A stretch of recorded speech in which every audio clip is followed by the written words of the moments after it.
Even if you have to labor, suffer, struggle, it is of no importance, or you want the realization and nothing else.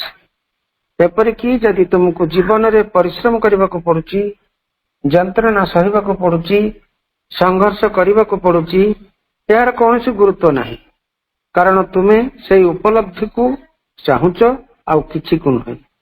ପରମା ଭାଗବତ ଜନନୀ ଶ୍ରୀମାଙ୍କର ଏହି ହେଉଛି ବାଣୀ।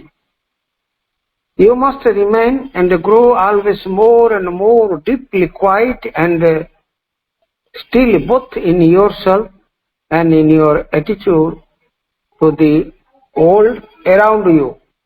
If you can do this, the sadhana is likely to go on progressing and enlarging itself with a minimum of the trouble and disturbance. ଉଭୟ ତୁମ ନିଜ ଭିତରେ ଓ ତୁମ ଚତୁଃପାର୍ଶ୍ୱରେ ଥିବା ବାତାବରଣ ପ୍ରତି ତୁମ ମନୋଭାବରେ ତୁମେ ସର୍ବଦା ଅଧିକରୁ ଅଧିକ ଗଭୀର ଭାବରେ ଶାନ୍ତ ଓ ସ୍ଥିର ରହିବା ଉଚିତ ଏବଂ ବୃଦ୍ଧି ପାଇବା ଉଚିତ। ଯଦି ଏହା ତୁମେ କରିପାରିବ, ସାଧନା ଏକ ସର୍ବନିମ୍ନ ଅସୁବିଧା ଓ ବିଶୃଙ୍ଖଳାରେ ବି ଅଗ୍ରଗତି କରିପାରିବ ଓ ନିଜକୁ ବିସ୍ତୃତ କରିପାରିବ। ପରମା ଭାଗବତ ଜନନୀ ଶ୍ରୀମାଙ୍କର ଏହି ହେଉଛି ବାଣୀ। ଏ ହେଉଛି ପରମ ପ୍ରଭୁ ଶ୍ରୀ ଅରବିନ୍ଦଙ୍କର ବାଣୀ। ପ୍ରଭୁ ମାଙ୍କର ଏ ଦୁଇଟି ବାଣୀର ପଠନ ସହିତ ପ୍ରଭୁ ମାଙ୍କ ଚରଣ କମଳରେ ଆମେ ଅନନ୍ତ କୋଟି ପ୍ରଣାମ ଜଣାଇ ଆରମ୍ଭ କରିବାକୁ ଯାଉଛେ ଆଜିର ଅନଲାଇନ ଶ୍ରୀ ଅରବିନ୍ଦ ଆସ୍ପିରେସନ ପାଠଚକ୍ରର କାର୍ଯ୍ୟକ୍ରମ। ଆଜିର ଅନଲାଇନ ଶ୍ରୀ ଅରବିନ୍ଦ ଆସ୍ପିରେସନ ପାଠଚକ୍ରରେ ଉପସ୍ଥିତ ଥିବା ସମସ୍ତ ଭାଇ ବାପାମାନଙ୍କୁ ବନ୍ଦେ ମାତରମ୍ ଆଉ ପ୍ରଣାମ। କାର୍ଯ୍ୟକ୍ରମ ଆରମ୍ଭରେ ଚଲନ୍ତୁ ଆମେ କିଛି କ୍ଷଣ ନୀରବରେ ଧ୍ୟାନସ୍ଥ ହେବା ମନ୍ତ୍ରମୟୀ ସାବିତ୍ରୀର ଆବୃତ୍ତି ସହିତ। ଆଜିର ମନ୍ତ୍ରମୟୀ ସାବିତ୍ରୀର ଉଚ୍ଚାରଣ ପୃଷ୍ଠ ସଂଖ୍ୟା ରହିଛି 521। ଆଜିର ମନ୍ତ୍ରମୟୀ ସାବିତ୍ରୀକୁ ଆବୃତ୍ତି କରିବା ପାଇଁ ଚଲନ୍ତୁ ଆମେ ଦିଲ୍ଲୀରୁ ଆମର ଅତି ପ୍ରିୟ ମୀନାକ୍ଷୀ ଅପାଙ୍କୁ ଆମେ ଅନୁରୋଧ କରିବା। ଅପା, ଆପଣ ମନ୍ତ୍ରମୟୀ ସାବିତ୍ରୀ ଆବୃତ୍ତି କରନ୍ତୁ। ଆମେ ସମସ୍ତେ ନୀରବରେ ପ୍ରଭୁ ମାଙ୍କୁ ଧ୍ୟାନ କରିବୁ। ସମସ୍ତେ ସାଇଲେନ୍ସ ହେବା। ମା Om Savitri, Book 7, The Book of Yoga. Canto 4, the Triple Soul Forces. Even if thou rain down intuition's rays, the mind of man will think it earth's own gleam. His spirit by spiritual ego sink. The mind of man will think it earth's own gleam. His spirit by spiritual ego sink. Or his soul brim certain sent horse brilliant shell, where only a bright shadow of God can come. His hunger for the eternal thou must nurse, and fill his yearning heart with heaven's fire, and bring God down into his body and life, and fill his yearning heart with heaven's fire, and bring God down into his body and life. One day I will return his hand in mine, and thou shalt see the face of the Absolute. Then shall the holy marriage be achieved. Then shall the divine family be born. There shall be light and peace in all the worlds. Then shall the holy marriage be achieved. Then shall the divine family be born. There shall be light and peace in all the worlds. There shall be light and peace in all the worlds. End of Canto 4. धन्यवाद बापा आम एत जाए मंत्रमयी सावित्री आवृत्ति सहित निरवित ध्यान करते परवर्ती कार्यक्रम आम प्रभु मां चरणारविंदरे वंदना निवेदन करवा आज कार्यक्रम वंदना निवेदन करने चलते आम ममता पंडा अपा अनुरोध करवा अपा आपन गोटे वंदना प्रभु मां चरणारविंदरे अर्पण करंतु अपा प्रतिति क्षणरे जीवन को मोर नेउस टाणी नेउस टाणी प्रतिति क्षणरे जीवन को मोर नेउस टाणी नेउस टाणी आलोक अंधार सुख और दुख आलोक अंधार सुख और दुख पारुनी जानी पारुनी जानी प्रतिति क्षणरे जीवन को मोर नेउस टाणी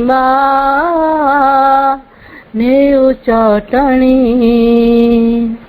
सूर्य तुमे पद्मटिए मो करी चाली छत किरण दान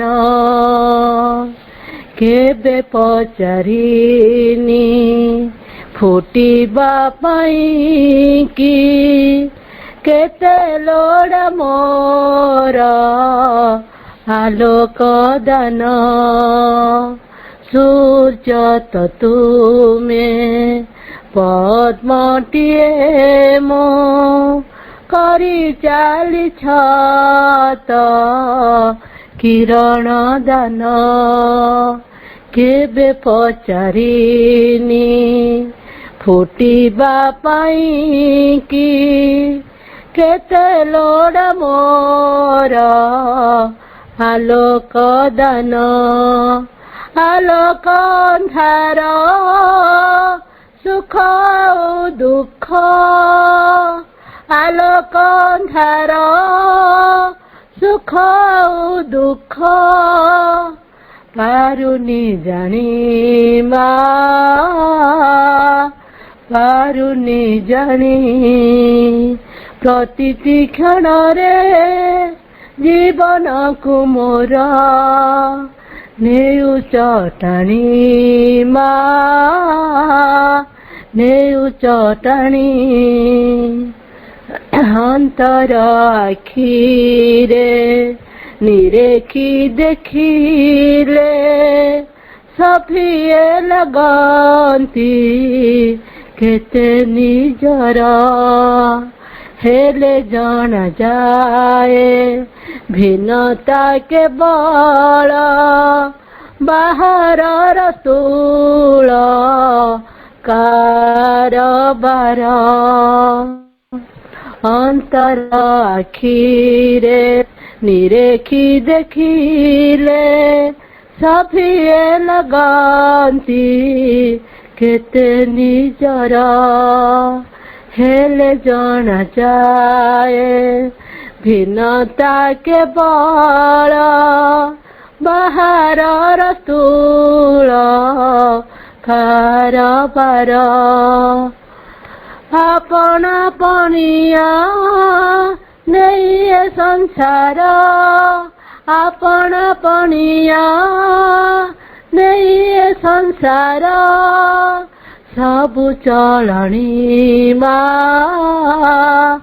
सबु चलनी प्रतिति क्षणरे जीवन को मोर नेउस टाणी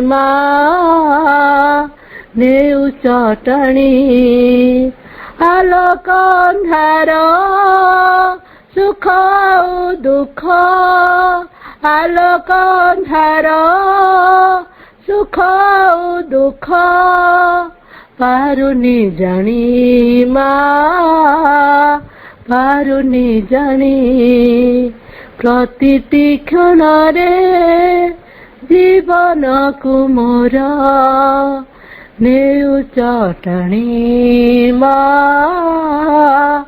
ନେଉଛ ଟାଣି ମା ବନ୍ଦେ ମାତରମ୍। ଧନ୍ୟବାଦ ଆପା। ବହୁତ ବହୁତ ହୃଦୟସ୍ପର୍ଶୀ ପ୍ରାର୍ଥନାଟି ଆପଣ ପ୍ରଦାନ କଲେ। ସତରେ ପ୍ରତି କ୍ଷଣରେ ସେ ହିଁ କେବଳ ଟାଣି ନେଇଛନ୍ତି। ସେ ହେଉଛନ୍ତି ଦିବ୍ୟ ଜନନୀ ଶ୍ରୀମା। ତାଙ୍କର ସନ୍ତାନ ମାନଙ୍କ ପ୍ରତି ଯେଉଁ ସମ୍ପର୍କ ରହିଛି ଅତୁଟ ବନ୍ଧନ ଏବଂ ସେ ସନ୍ତାନ ମାନଙ୍କୁ ସବୁବେଳେ ଗୋଟେ ଗୋପନରେ ବି ମଧ୍ୟ ବା ଜାଣନ୍ତରେ ବା ଅଜାଣନ୍ତରେ ସେ ତାଙ୍କର ଆଡକୁ ହିଁ ସେ ଟାଣିକି ନେଇଛନ୍ତି ପ୍ରତିଟି ସ୍ପନ୍ଦନରେ ପ୍ରତି ମୋମେଣ୍ଟରେ ପ୍ରତି କ୍ଷଣରେ। କିନ୍ତୁ ଆମେ ତାଙ୍କ ପ୍ରତି ଉନ୍ମୁଳିତ ରହିବା ଏବଂ ଯେଉଁ ଚେତନାର ଯାତ୍ରା ଚାଲିଛି ଯୋଉ ଭଗବାନ ଉପରେ ଆମେ ଯୋଉ ରୂପାନ୍ତରିତ ହେବା ପାଇଁ ମା ଯୋଉ ଦାୟିତ୍ୱ ନେଇଛନ୍ତି ଆମେ ଆମ ଆଡୁ ସମର୍ପିତ ରହିବା ଏବଂ ତାଙ୍କ ପ୍ରତି ଉନ୍ମୁଳିତ ରହିବା ଯାହାଫଳରେ ଆମର ଏଇ ଯାତ୍ରାଟି ବହୁତ ଅତି ଶୀଘ୍ର ହବ ଏବଂ ଆମେ ମନ ପ୍ରାଣ ଶରୀରରେ ଭଗବାନଙ୍କର ପ୍ରାପ୍ତ ହେବା। ଭଗବାନ ନିଜେ ହୋଇ ଉଠିବା। ମା ସେ ଦାୟିତ୍ୱ ନେଇଛନ୍ତି। ମାଙ୍କ ପ୍ରତି ଆମେ ସବୁବେଳେ ଉନ୍ମୁଳିତ ରହିବା ଶୟନ ସପନ ଜାଗରରେ। ଧନ୍ୟବାଦ ଆପଣଙ୍କୁ। କାର୍ଯ୍ୟକ୍ରମକୁ ଆଗକୁ ନବା।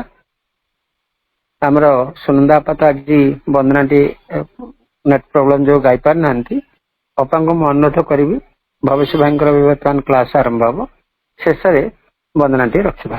ଅପାଙ୍କୁ ଦାୟିତ୍ୱ ଦେବା ସେଇ ବନ୍ଦନାଟି ନିବେଦନ କରିବେ ଯାହା ସିଏ ରଖିଛନ୍ତି ଏବଂ ତାଙ୍କର ବନ୍ଦନା ସହିତ ସୁନନ୍ଦା ଆପାଙ୍କର ବନ୍ଦନା ସହିତ କାର୍ଯ୍ୟକ୍ରମକୁ ୱାଇଣ୍ଡ ଅପ୍ କରିବା। ତ ଆମେ ମାଙ୍କର ସମ୍ପର୍କରେ ଅନେକ କଥା ଆମେ ଜାଣୁଛେ। ପରମ ପ୍ରଭୁଙ୍କର ସେଇ ମହାନ ଦିବ୍ୟ ଗ୍ରନ୍ଥ CWS-32 the mother with the letters and the mother ମାଙ୍କ ସମ୍ପର୍କରେ ଯୋଉ ଅନେକ କଥା ସାଧକ ମାନେ ପ୍ରଭୁଙ୍କୁ ପଚାରିଛନ୍ତି ଏବଂ ପ୍ରଭୁ ତାର ଗୋଟି ଗୋଟି କରି ଉତ୍ତର ଦେଇଛନ୍ତି। ସେ ଗୋଟେ ଗ୍ରନ୍ଥ ହେଇଛି। ସେଇ ଗ୍ରନ୍ଥ ହଉଛି CWS-32 the mother with the letters and the mother. ଏବଂ ଭାଇ ଏ ଭିତରେ ଗୋଟେ ବଡ ଟପିକ କମ୍ପ୍ଲିଟ କରିଛନ୍ତି। ଆଶ୍ରମରେ ମାଙ୍କ ପାଇଁ କାମ ୱାର୍କ ଫର ଦି ମଦର ଇନ ଦ ଆଶ୍ରମ। ଏବଂ ଆଜି ଗୋଟେ ନୂଆ ବିଷୟକୁ ଆମେ ଆସୁଛେ। ତାର ଉପକ୍ରମଣିକା ସହିତ ଆଲୋଚନାକୁ ଆଗେଇ ନେବା ପାଇଁ ଭାଇଙ୍କୁ ଅନୁରୋଧ କରିବା। ଆଜିର ବିଷୟବସ୍ତୁଟି ହେଉଛି relation of the mother between her children. Relation of the mother between his children. ଏ ଯୋଉ ମାଙ୍କର ତାଙ୍କର ସନ୍ତାନ ମାନଙ୍କ ମଧ୍ୟରେ ଯେଉଁ ସମ୍ପର୍କ ରହିଛି ତାରି ଉପରେ ଆଜି ଉପକ୍ରମଣିକା କରିବା ସହିତ ଏ ବିଷୟ ପ୍ରସଙ୍ଗଟି ଉପରେ ଉପକ୍ରମଣିକା କରିବା ସହିତ ତାକୁ ଆଲୋଚନା କରିବା ପାଇଁ ଆଗେଇ ନେବା ପାଇଁ ଭାଇଙ୍କୁ ଅନୁରୋଧ କରିବା। ଭବେଶ ଭାଇ ରାଉରକେଲା ଭାଇ ଆଲୋଚନାକୁ ଆଗେଇ ନିଅନ୍ତୁ। କରୁଣାମୟୀ ମା ପରମ ପ୍ରଭୁ ଶ୍ରୀ ଅରବିନ୍ଦ ଆସ୍ପିରେସନ ପାଠଚକ୍ର ଆନୁକୂଲ୍ୟରେ ବିଳମ୍ବିତ ସନ୍ଧ୍ୟା ପ୍ରହରର ଏହି କାର୍ଯ୍ୟକ୍ରମରେ ନିଜକୁ ସମ୍ମିଳିତ କରିଥିବା ସମସ୍ତ ଅଧ୍ୟାତ୍ମ ଭିଷୁ ଆତ୍ମାମାନଙ୍କୁ ହୃଦୟରୁ ଅନେକ ଅନେକ ସ୍ୱାଗତ ଏବଂ ଅଭିନନ୍ଦନ। ଯେଉଁ ଭାଇ ଅପାମାନେ ଏ କାର୍ଯ୍ୟକ୍ରମରେ ଅଂଶଗ୍ରହଣ କରିଛନ୍ତି ନେତୃତ୍ୱ ନେଉଛନ୍ତି ସମସ୍ତଙ୍କୁ ସମ୍ମାନ ଓ ଶ୍ରଦ୍ଧା ଜ୍ଞାପନ ପୂର୍ବକ ଆମେ ଆଜିର ଆଲୋଚନାକୁ ଆରମ୍ଭ କରିବା। ମାଙ୍କ ସହିତ ଆମର ସମ୍ବନ୍ଧ ଦୁଇ ପ୍ରକାର। ଗୋଟେ ହେଲା ସେ ଆମର ମା, ସେ ପୁଣି ଦିବ୍ୟ ଜନନୀ। କେହି କେହି ତାଙ୍କୁ ସେଇ ପରାତ୍ପର विश्वात्ता जननी को गोटे मानसी माँ भाव भी पाई किसी काल जो मैंने माँ सहित रही से ह्यूमन मदर भली मध्य व्यवहार करिसेंती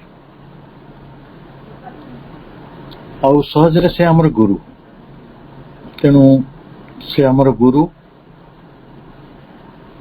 से आमर परात्परा विश्व आदि जननी पुणी से होचंती मनीष रूप रही जेहेतु एवं किछि मनीष माने तांको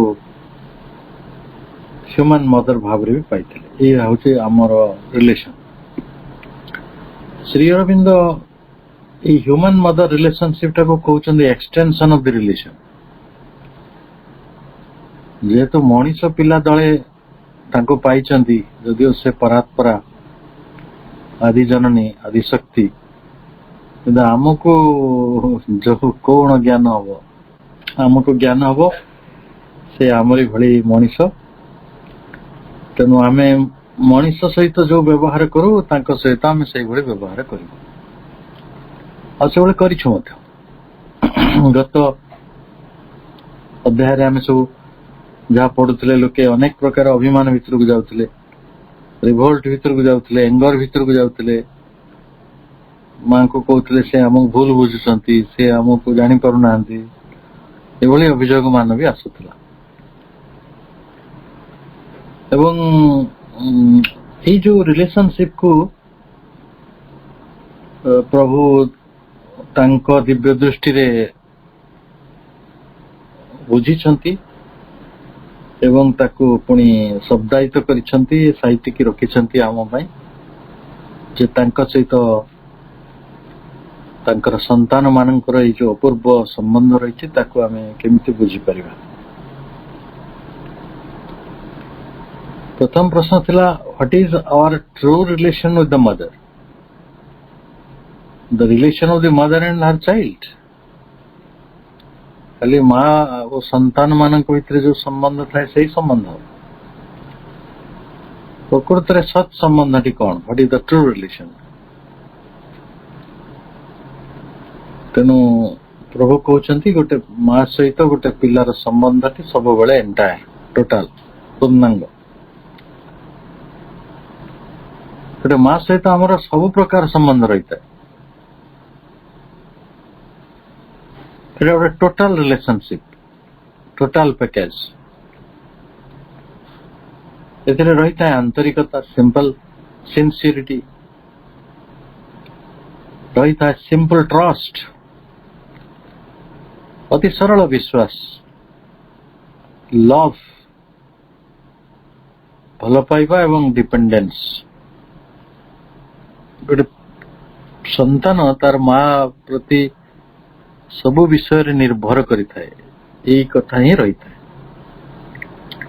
क्योंकि की वर्ड्स प्रभु हमको उपहार देले रिलेशन टा हमर entire sincere simple trust love and dependence तेणु the relation of the disciple to the guru is the गुरुवाद भारत वर्षर लोक मान को गुरुवाद संपर्क में बुझेगा पड़ो ना आमे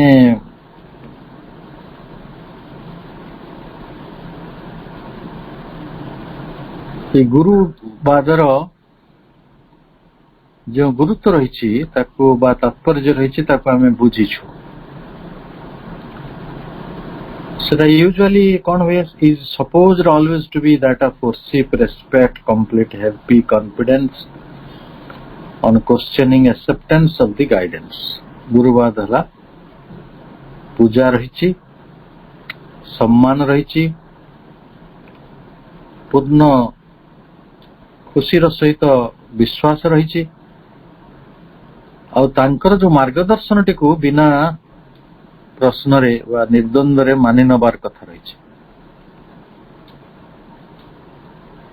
तेणु ଯେହେତୁ ମା ମୋର ଗୁରୁ, ସେଠି ଏସବୁ ରହିବା କଥା। worship ରହିବ, ରେସ୍ପେକ୍ଟ ରହିବ, କମ୍ପ୍ଲିଟ ହ୍ୟାପି କନଫିଡେନ୍ସ ରହିବ, ଅନକ୍ୱେଶ୍ଚନିଂ ଆକ୍ସେପ୍ଟାନ୍ସ ଅଫ ଦି ଗାଇଡେନ୍ସ। ତାଙ୍କର ମାର୍ଗଦର୍ଶନ ପ୍ରତି ନିର୍ଦ୍ୱନ୍ଦରେ, ତାଙ୍କୁ ବିନା ପ୍ରଶ୍ନରେ ବା ନିସର୍ତ୍ତରେ ଆମେ ତାଙ୍କୁ ଗ୍ରହଣ କରିବା। ପ୍ରଭୁ ପୁଣି କହୁଛନ୍ତି, it is only in this ashrama that another theory has sometimes been advanced. এই ଗୁରୁବାଦର ଏଇ ଗୁଡ଼ିକ ଛାଡ଼ିଦେବା ପରେ ଏଇ ଆଶ୍ରମରେ ଆଉ ଗୋଟିଏ ପ୍ରକାର ତତ୍ତ୍ୱର ବିକାଶ ହେଇଛି।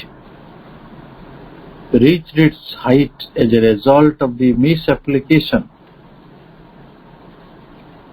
ଏବଂ ଆଶ୍ରମର ଯୋଉ ତତ୍ତ୍ୱଟିର ବିକାଶ ହେଇଛି, ଆଡଭାନ୍ସ ହେଇଛି, ସେଇଟା ଗୋଟେ ଉଚ୍ଚତାରେ ପହଞ୍ଚି ଯାଇଛି।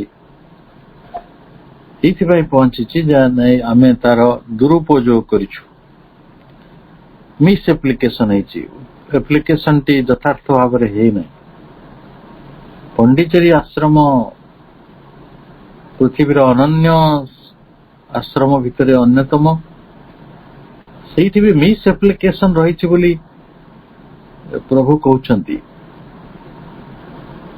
ସମ୍ବନ୍ଧର ଦୁରୁପଯୋଗ or wrong extension of the relation with the human mother. ଗୋଟେ ଆମେ wrong extension କରିଛନ୍ତି, ଆମ ଭୁଲ ବାଟରେ ବଢି ଯାଇଛନ୍ତି। ଆଉ ତେଣୁ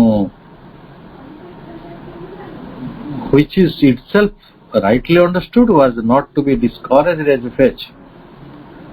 ଗୋଟେ ସମୟରେ ତାକୁ ଡିସ୍କରେଜ କରାଯାଇ ନଥିଲା,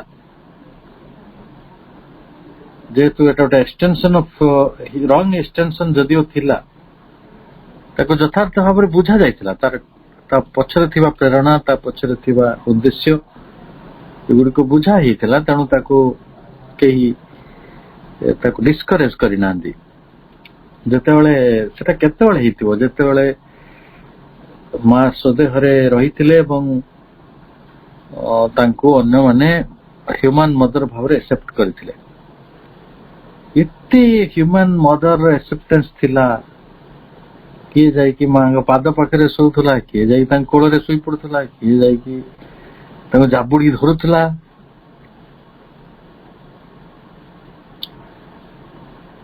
ଯିଏ ଯେମିତି ପାରିଛନ୍ତି ମାଙ୍କୁ ସେମିତି ହିଁ ପାଇଛନ୍ତି ଏବଂ ସେଟାକୁ ପ୍ରାଥମିକ ଅବସ୍ଥାରେ ଡିସ୍କରେଜ କରାଯାଇ ନାହିଁ। ପରନ୍ତୁ ଜଣେ ଯଦି ବହୁତ ଇମୋସନ ଅନୁଭବ କରୁଛନ୍ତି ମାଙ୍କ ପ୍ରତି,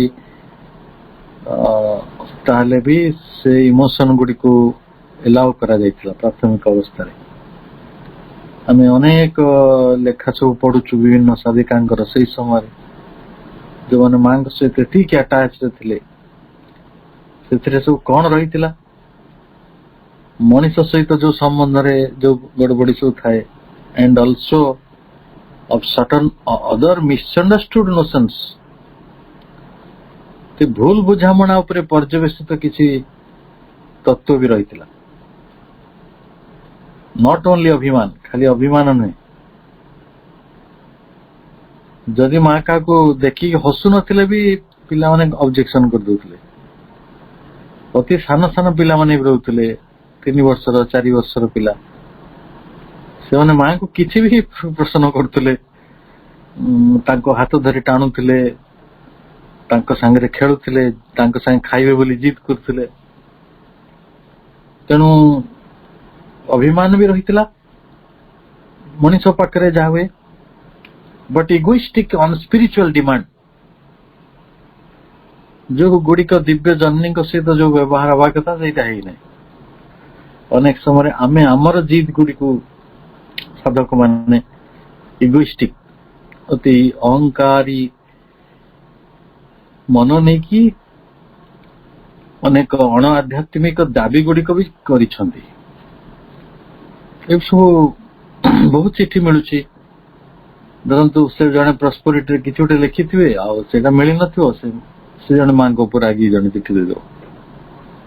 खाली प्रस्पेरिटी नुहे सब जगह भी से असुविधा गुड़िक रोला भाइटाल रिएक्शंस प्राणिक प्रतिक्रिया गुड़िक भी होता मनीष भाया आम कौन करूँ आम माँ सहित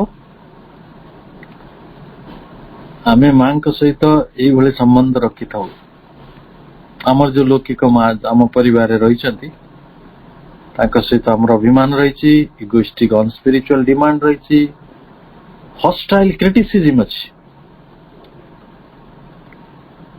सी पुणे अभिमान तो नुहे माने शत्रुतापूर्ण हॉस्टाइल मत जने कहले झीटे कहले मो माँ सहित मु 2 वर्ष है कथा होनी बढ़िया कर एगुड़ा कह हॉस्टाइल क्रिटिसिज्म रो पार्ट माने आमे अभिमान टा को घृणा आड़ को भी नहीं जाई पारू रिभोल्ट विद्रोह रही गुड़ कचाड़ा ना आम छोट बेले कौन करते माँ सहित नुआ लुगा आसुन दुर्गा पूजा गणेश पूजा रिभोल्ट थिला एंगर थिला गाली दौले आम and other still more undesirable vital reactions अवांछनीय प्राणिक प्रतिक्रिया गुड़िक रही तेणु ये भी से जदियो एगुड़िक suppose to be foreign to the spiritual consciousness आध्यात्मिक चेतना एटा गुड़िक मान भारी अपरिचित अजना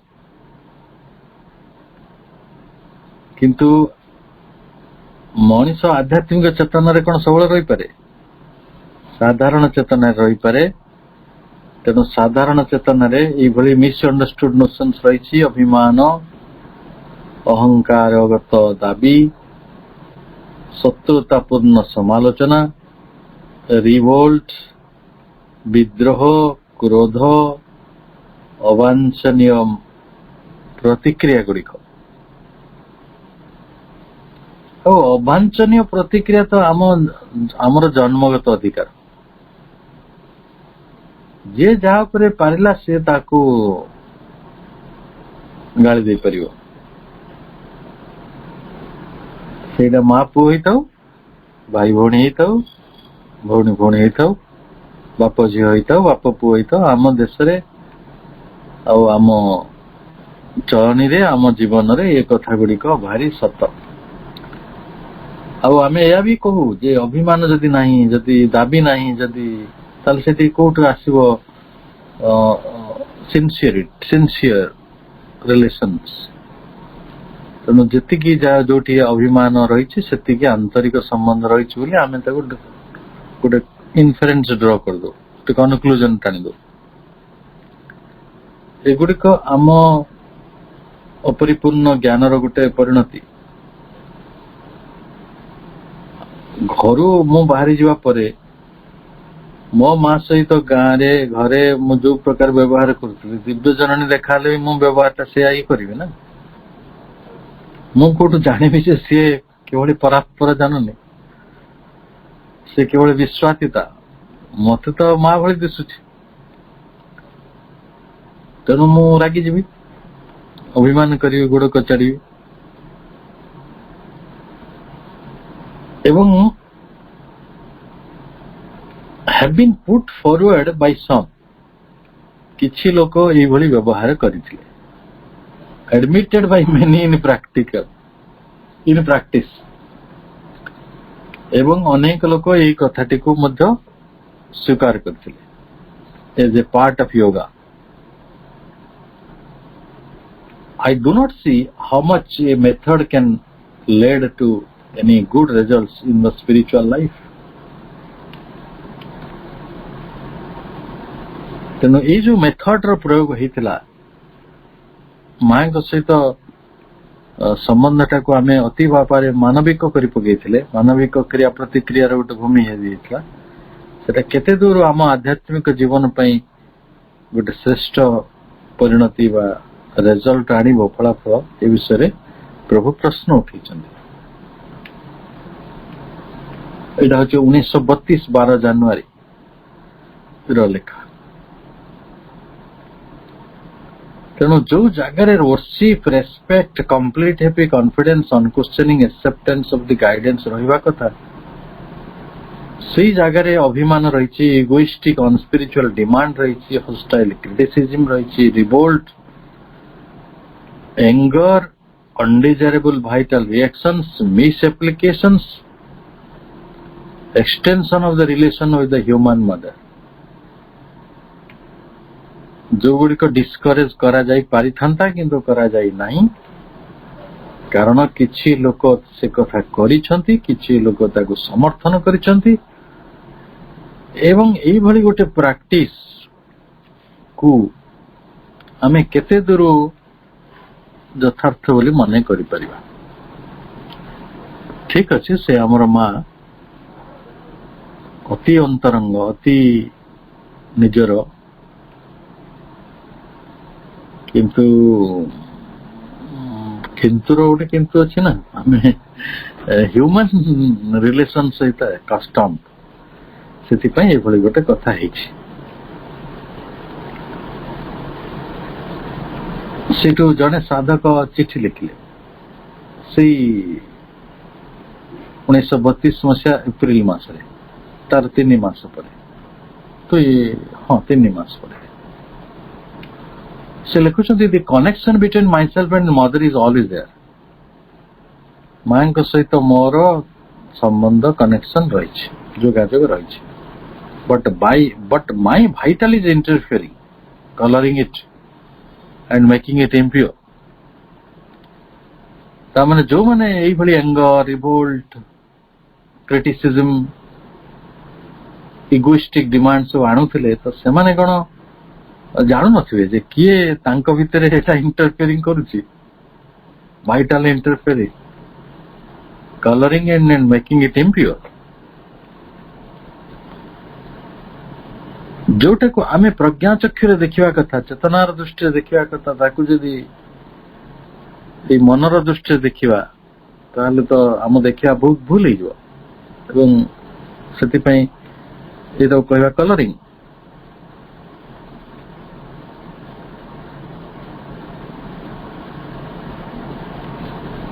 ସେଠୁ ପ୍ରଭୁ କହୁଛନ୍ତି, yes the connection is always there, ସମ୍ବନ୍ଧ ତ ରହିଛି।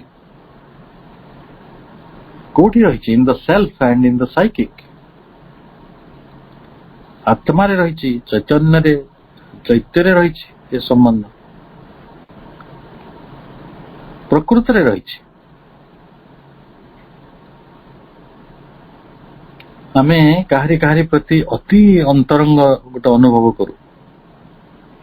ସେ ଲୋକକୁ ଆପଣ ଦେଖିଥିବେନି, ଜାଣିଥିବେନି, ଚିହ୍ନିଥିବେନି, କିନ୍ତୁ ଅତି ସ୍ତରରେ, ଆତ୍ମା ସ୍ତରରେ ଏବଂ ସାଇକିକ ସ୍ତରରେ ଗୋଟେ ବଡ ଅନୁଭୂତି ତାଙ୍କ ସହିତ ଘଟୁଥିବ, ସମ୍ଭବ। କିନ୍ତୁ ଯଦି ସେଟା ପ୍ରାକ୍ଟିକାଲ ଲେଭେଲକୁ ଆସିବ, ବସ୍ତୁସ୍ଥିତିକୁ, ଗୋଟେ ପ୍ରୟୋଗର ସ୍ଥିତିକୁ, ଆପଣ ଯୋଉ ମଣିଷଟିକୁ ବହୁତ ସମ୍ମାନ କରୁଛନ୍ତି, ଭଲ ପାଉଛନ୍ତି,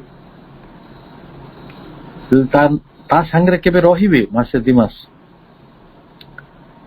ଦେଖିବେ ଅନେକ ଅବଷ୍ଟାକଲ୍ସ ତିଆରି ହେବ, ଏବଂ ସେ ଅବଷ୍ଟାକଲ ଗୁଡା ତିଆରି କରିବେ mind, vital, physical, then the connection can't B manifest. ଯୋଉଟା ସାଇକିକ କନେକ୍ସନ ରହିଥିଲା, ଯୋଉ ସେଲ୍ଫ ଲେଭେଲରେ ରହିଥିଲା, ଆତ୍ମା ସ୍ତରରେ, ସେଟା ମାଇଣ୍ଡ, ଭାଇଟାଲ, ଫିଜିକାଲ ଦ୍ଵାରା ଏତେ ବେଶୀ ଇଣ୍ଟରଫିୟର୍ଡ ହବ, ଏତେ ବେଶୀ ଅବଷ୍ଟାକଲ୍ସ ଆସିବ, ଯାହା ଫଳରେ କି କନେକ୍ସନ ଅଭିବ୍ୟକ୍ତ ହେଇପାରିବ ନାହିଁ।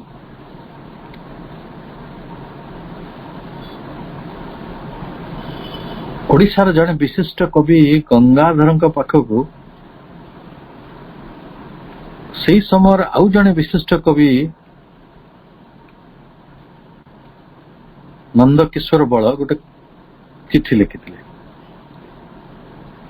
ସେ ଚିଠିରେ ଲେଖିଲେ ଯେ ଆପଣଙ୍କର ଇନ୍ଦୁମତୀ କାବ୍ୟ ପଢିବା ପରେ ଆପଣଙ୍କର କବିତ୍ୱ ପ୍ରତି ମୋର ଏତେ ବେଶୀ ସମ୍ମାନ ବଢି ଯାଇଛି, ମୁଁ କେବେ ଆପଣଙ୍କୁ ସ୍ୱଦେହରେ ଦେଖିବାକୁ ଚାହୁଁନାହିଁ। ମୁଁ ସେ ଚିଠିଟି କେବେ ପାଇବି ଆପଣଙ୍କୁ ଥରେ ପଢେଇଦେବି। ଭାରି ୱଣ୍ଡରଫୁଲ କଥାଟେ ଯେଟା ଲେଖା ହେଇଛି। ସେ ଲେଖୁଛନ୍ତି ମୁଁ ଯାହାଙ୍କୁ ଏତେ ଭଲ ପାଉଛି, ଦେବତା ଭଳି ଯାହାଙ୍କୁ ଜ୍ଞାନ କରିଛି, ମୁଁ ତାଙ୍କୁ ଯଦି ମାନବ ତନରେ ଦେଖିବି, ମାନବ ଶରୀରରେ, ତାହେଲେ ଅନେକ ଦୁର୍ବଳତା ହୁଏତ ମୋ ଆଖିରେ ପଡିବ, ମୋ ସମ୍ମାନ ଟା କମିଯିବ। ମୁଁ ସେ ସମ୍ମାନ ଟା କମେଇବାକୁ ଚାହୁଁନାହିଁ। ମୋ ପାଖରେ ଆପଣଙ୍କ ଆତ୍ମା ପ୍ରତି ଯୋଉ ପୂଜା ରହିଛି ସେଇଟାକୁ ମୁଁ କମେଇବାକୁ ଚାହୁଁନାହିଁ। ତେଣୁ ମୁଁ ଆପଣଙ୍କୁ ସ୍ୱଦେହରେ ଦେଖିବାକୁ ଚାହୁଁନାହିଁ।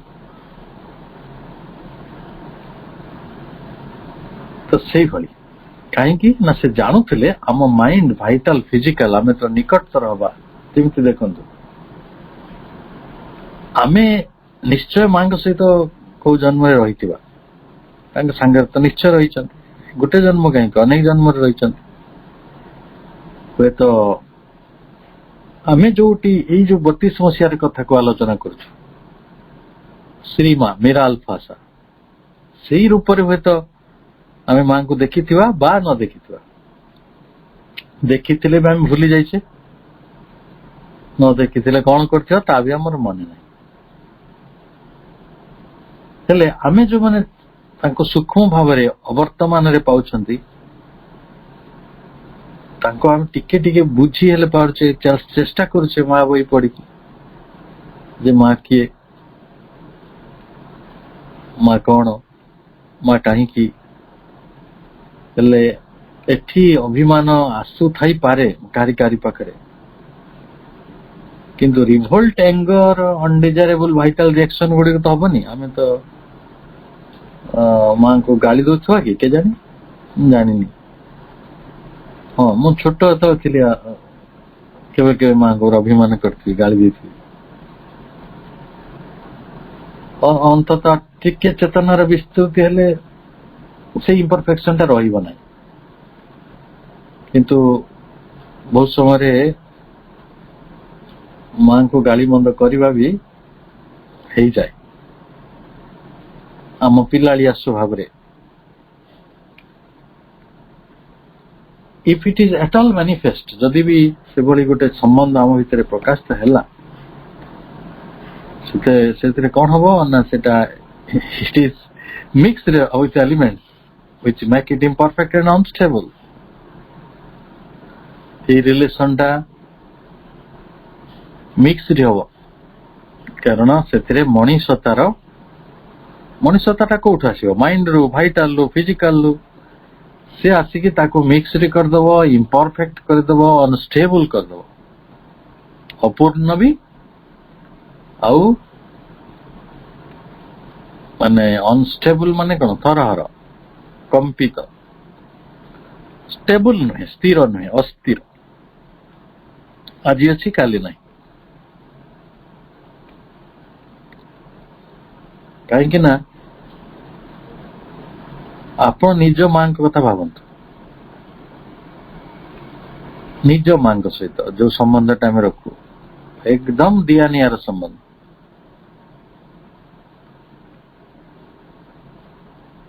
ଝିଅ ଶାଶୁ ଘରକୁ ଗଲା ବେଳେ 20 ତୋଳା ସୁନା ନବାକୁ ଚାହୁଁଛି, ମା ଯଦି କହିବ ନାଇଁ ନାଇଁ ମୋର ଆଉ ଗୋଟେ ଝିଅ ଅଛି, ତୁ 10 ତୋଳା ନେ, ତ ଆମେ ମାକୁ ଗାଳି ଦଉନି? ଏସବୁ ମଣିଷ ମାନେ କରନ୍ତିନି? କିଏ କରେ? ମଣିଷ କିଏ କରେ ନା। ଆପଣ ଚାହୁଁଛନ୍ତି 10,000 ଟଙ୍କା, ହଷ୍ଟେଲରେ ଖର୍ଚ୍ଚ ଅଛି କି ସାଙ୍ଗମାନଙ୍କ ସାଙ୍ଗରେ ଜନ୍ମଦିନ ପାଳନ କରିବେ, ମା କହିଲେ ନାଇଁ ଏ ବର୍ଷ ଟିକେ, ଏ ମାସ ଟିକେ ଅସୁବିଧା ଅଛି, ତୁ 5,000 ଟଙ୍କା ନେଇଥା। କେମିତି ରାଗ ଲାଗେ ମାଙ୍କ ଉପରେ।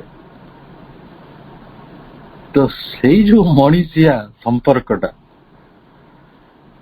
ଆମେ ଦିବ୍ୟ ଜନନୀଙ୍କ ଉପରେ ଆରୋପ କରିଦବାନି? ମା ଦେଖ, ମୁଁ ଏଇଆ ଚାହୁଁଛି, ମୁଁ ତ ତମର ଝିଅ, ମୁଁ ତ ତମର ପୁଅ, ଆଉ ମତେ ଏଇଟା ଦେଇଦିଅ, ହେଲ୍ପ ମି, ମୋର ସମ୍ମାନ ରକ୍ଷା କର, ମୋ ଇଗୋଟା ରକ୍ଷା କର। ହେଲେ ମାଙ୍କ ନିୟମ ହଉଛି ଇଗୋ ତ ରକ୍ଷା ହବନି, କାରଣ କୌଣସି ଅନ୍ଧକାର ତମସ୍ୟା ପାଇଁ ସେ ତାଙ୍କ ଶକ୍ତିଟି ବିନିଯୋଗ ହବନି। ତାହେଲେ ସେଇଠି ପୁଣି ଆମେ ପରୀକ୍ଷା ନିରୀକ୍ଷା କରିବା, ଇମ୍ପରଫେକ୍ଟ, ଅନଷ୍ଟେବଲ। ताले यथार्थ संबंधटी कौन? यथार्थ संबंधटी माइंड लेवल रे, वाइटल लेवल रे, फिजिकल लेवल रे संभव नुहे। जदि मां सहित आम ट्रू कनेक्शन आनिया को चाहूचु ताले the true connection is the psychic and spiritual relation. तांको सहित संबंध होची चत्यर। हेले जो मानकर चत्य आविष्कृत हेई नाही, चत्यटा सम्मुखरे नाही, चत्यर अनुभव आसु नाही, से मानकर मां सहित की संबंध थिबो? माइंड रे थिबो, वाइटल रे थिबो, फिजिकल थिबो। सेति पई एटा इंटरफियरिंग, सेति पई एटा ऑब्स्टेकल तयारी करूची। एक्सेप्टेंस रो प्रश्न रहिछि, संदेह आसी जाउछि।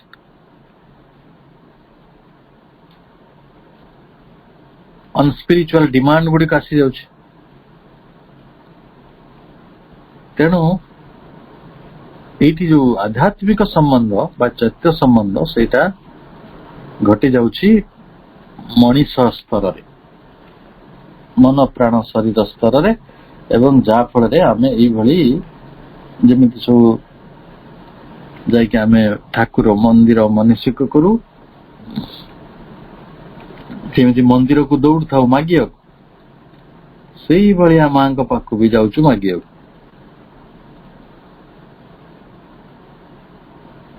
जो माने मागिबा भूली गलिनी से माने ठीक रहछन, से माने साइकिक और स्पिरिचुअल लेवल को जाइथिबे। किंतु जो माने माइंड वाइटल फिजिकल लेवल रहिबे से जाई कि मागिबे दियो। The relation in the other parts must be built up on this psychic and spiritual connection, and then it can be permanent. तेणु जो imperfect और unstable relationship तांको सहित आमर हेछि, ताकू परफेक्ट करिवार रास्ता कोन? ताकू परमानेंट करिवार रास्ता कोन? जोटा अनस्टेबल अछि ताकू स्टेबल करा जिवो, परमानेंट करा जिवो। जे आमे सेही रिलेशनशिप टिकू सब बेले गोटे साइकिक और स्पिरिचुअल कनेक्शन फोरम को आनिबा।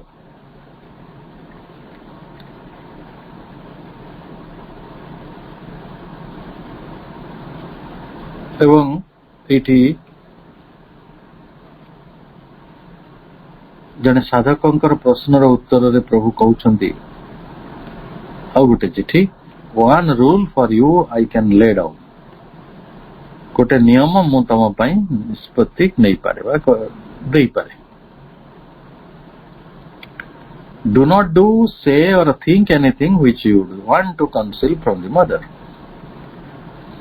एपरि किछि कार्य कर नाही, एपरि किछि कोह नाही, एपरि किछि चिंता कर नाही जाको तमे मां को ठारो लुचई रखिया को चाहो। एटा होजे नियम। Do not do, say or think anything which you would want to conceal from the mother. तेणु आमर कार्य, आमर कथा, आमर चिंता आमे पढ़िथिले ना बन्न जहा मु चिंतई, जहा मु करई, जहा मु भावई मने जगतर कर्ता परम ईश्वर जानुछंती प्रतिक्षणे।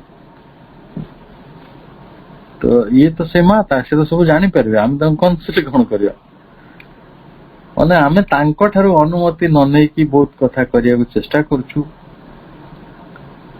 तेणु तांको कहिवा को हुए नै कोडी को जगह रे से सब स्थिति आसीओ, and that answer the objections that arose within you. साधक निश्चय निज भितर गोटे ऑब्जेक्शन अभियोग आनी छथि। से अभियोगटा कोठु आसीथिबो? परमेर भाइटाल प्रभु प्रसाद छथि, तम प्राणिकतर आसीछि ना? Is not, is it not आसीनि कि? Against bringing these petty things to the mother's notice. एई भली छोट छोट कथा गुडी को मां को नोटिस को भी अणा जाउथला। ଆମେ ପୂର୍ବ ଅଧ୍ୟାୟରେ କେତେ ଗୁରୁତ୍ୱପୂର୍ଣ୍ଣ ଚିଠି ଗୁଡିକ ପଢିଛେ। ପରସ୍ପର ଭିତରେ ଝଗଡା, ସେ ଝଗଡା ଭିତରେ ପୁଣି ମାଙ୍କୁ ନେଇକି ଇନଭଲ୍ଭ କରିବା। ଦେଖ ତମେ ସପୋର୍ଟ କରୁଛ ତାକୁ, ମତେ ସପୋର୍ଟ କରୁନା। ଏଇଟା ଏଇ ଯୋଉ ପେଟି ଅବଜେକ୍ସନ ଗୁଡିକ ଏଇଟା କୋଉଠୁ ଆସୁଥିବ? ଭାଇଟାଲ ଆସୁଥିବ ନା। ତମେ ତାଙ୍କୁ ସପୋର୍ଟ କରୁଛ, ମତେ କରୁନ। ତାଙ୍କ କଥା ଶୁଣୁଛ, ମୋ କଥା ଶୁଣୁନ। ତାଙ୍କୁ ଭଲ ପାଉଛ, ମତେ ଭଲ ପାଉନ। ତାଙ୍କୁ ଭଲ ପାଉଛ, ମତେ ଭଲ ପାଉନ, ଏଇ କନସେପ୍ଟ ସରିଗଲା। ଏଇଥିରେ ଭାଇଟାଲ ପ୍ରବଳ ଭାବରେ ଆମକୁ ଆଟାକ କରିଦିଏ।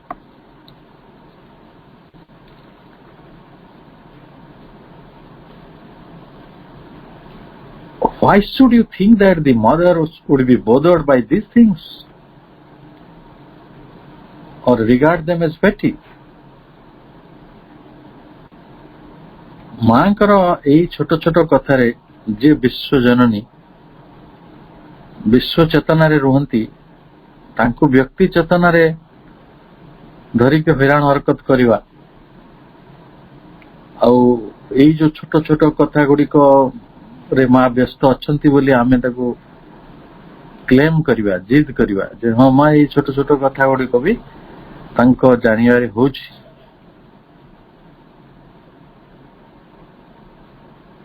ସେ ପ୍ରଶ୍ନ ପ୍ରଭୁ ରଖିଛନ୍ତି। What should you think? ଆମେ କାହିଁକି ଭାବୁଛୁ? If all the life is to be yoga, what is there that can be called petty or of no importance? ଆମ ଜୀବନ ପାଇଁ ଯୋଉଟା ଛୋଟ, ପ୍ରଭୁ କହିଛନ୍ତି ନା ଲାଇଫ ଡିଭାଇନରେ, ଗୋଟେ ଘାସ ଫୁଲ ପାଇଁ ବି ପ୍ରଭୁଙ୍କର ମହାନ ସ୍ଥାପତ୍ୟ, ଦିବ୍ୟ ସ୍ଥାପିତ କାମ କରେ ଏବଂ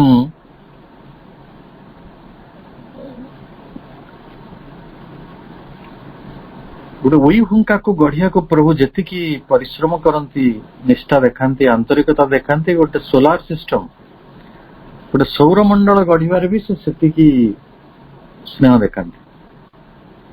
ତାହେଲେ ପ୍ରଭୁଙ୍କ ପାଇଁ କିଛି କଥା ତୁଚ୍ଛ ନୁହେଁ। ଏଇଟା ତୁଚ୍ଛ, ଏଇଟା ଗୁରୁତ୍ୱପୂର୍ଣ୍ଣ, ଏଇଟା କ୍ଷୁଦ୍ର, ଏଇଟା ବିରାଟ, ଏଇଟା ମହାନ, ଏଇଟା ଗୌଣ, ଏଭଳି ଧାରଣା ଗୁଡିକ ମଣିଷ ମନର। କାରଣ ମନ ସବୁବେଳେ ଗୋଟେ ପରିମାଣାତ୍ମକ,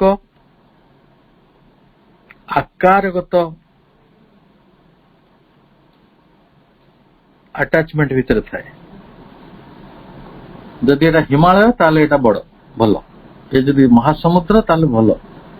ହେଲେ ବିନ୍ଦୁଏ ଜଳ ପ୍ରତି ତାର ଖାତିର ନାହିଁ।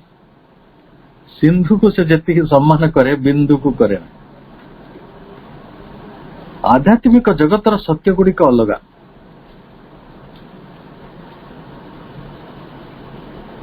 ତେଣୁ ପ୍ରଭୁ ପୁଣି ପ୍ରଶ୍ନ ପଚାରୁଛନ୍ତି, ଯଦି ଆମ ଜୀବନର ସବୁ କିଛି ଯୋଗ ଅଟେ, ତାହେଲେ what is there that can be called petty or of no importance?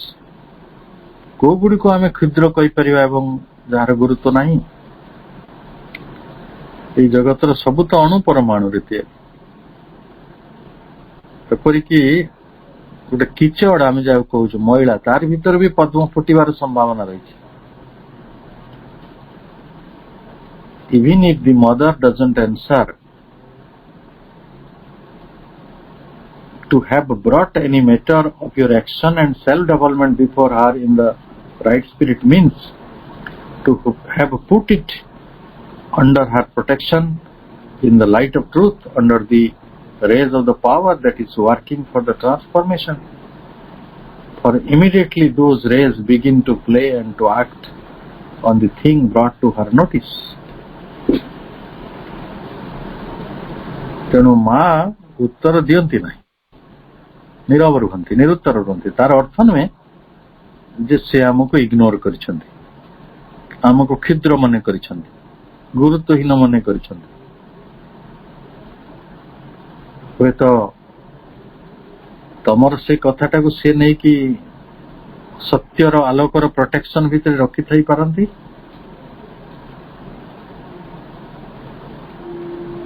ଏବଂ ମାଙ୍କର କାର୍ଯ୍ୟଟିକୁ ଆମେ ନ ବୁଝିବା ପର୍ଯ୍ୟନ୍ତ, ତାଙ୍କର କାର୍ଯ୍ୟଧାରାଟିକୁ ଆମେ ଏଇଭଳି ଅଭିଯୋଗ କରୁଥିବା, ମା ଆମକୁ ଇଗ୍ନୋର କଲେ, ମା ଆମକୁ ଭଲ ପାଇଲେନି, ମା ତାକୁ ଭଲ ପାଇଲେ, ମା ତାକୁ ସବୁ ଦେଇ ଦଉଛନ୍ତି, ମତେ କିଛି ଦଉନାହାନ୍ତି, ମୁଁ ଯାହା କହିଲା ବେଳୁ ଶୁଣୁନାହାନ୍ତି, ଏଇଆ ତ ହବ। ତେଣୁ ଆମେ ଆମର ଆଲୋଚନାକୁ ଏଇଭଳି ଆଗକୁ ନବା। ଯୋଉଠୁ ଆଜି ଛାଡିଲେ ସେଇଠୁ ପୁଣି ଆରଥରକୁ ପଢିବା। ସମସ୍ତଙ୍କୁ ଅନେକ ଅନେକ ଶ୍ରଦ୍ଧା ସମ୍ମାନ, ଅନେକ ଶୁଭେଚ୍ଛା, ଶୁଭରାତ୍ରି ଓ ବନ୍ଦେ ମାତରମ୍।